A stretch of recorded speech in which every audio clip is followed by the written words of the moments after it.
Located in rural Kentucky and Tennessee, in the United States, tucked between Lake Barkley and Kentucky Lake is a national recreation area called the Land Between the Lakes, which was originally formed by President John F. Kennedy in 1963.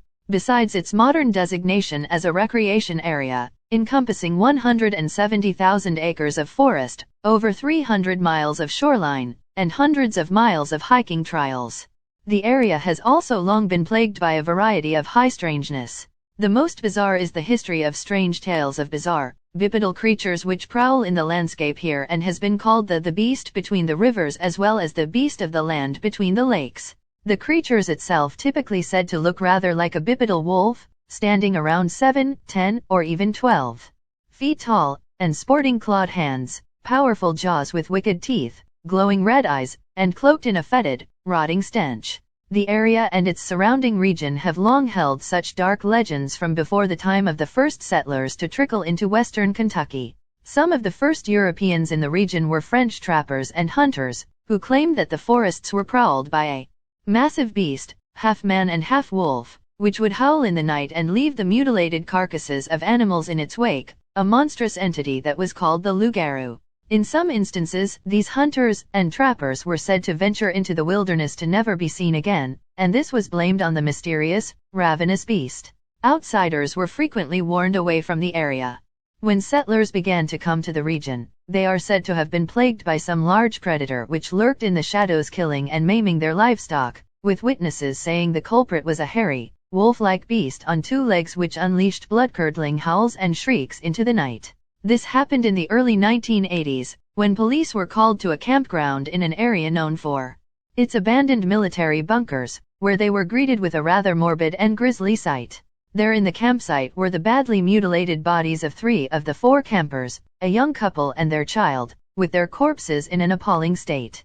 They seemed to have been ruthlessly savaged and half-eaten by some powerful wild animal, with limbs missing, flesh flayed or torn from bone, organs scattered on the ground, and deep scratches and bite marks all over them, none of which matched any animal known to inhabit the region.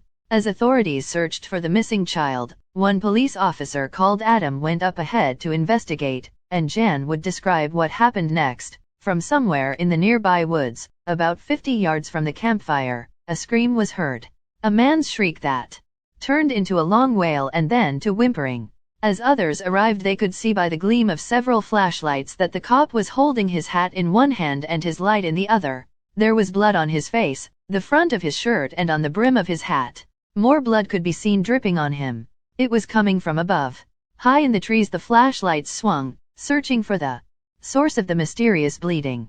A very small hand could be seen dangling down from a tree limb way up high, as well as a slender lifeless leg that still had a white sock still on the foot. The missing child had been located.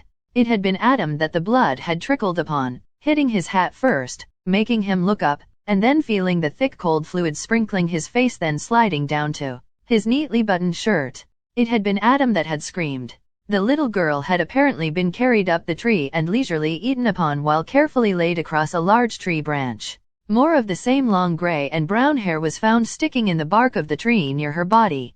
Samples of saliva were sent for analysis and came back as being from an unidentified species. This report never made it into the news or media, and was covered up by the government as it was seen as a threat to the tourism industry, if word of such a mysteriously gruesome incident got out. There are several more stories in LBL that have been told over the years after this particular incident. Now policemen in the streets are chased down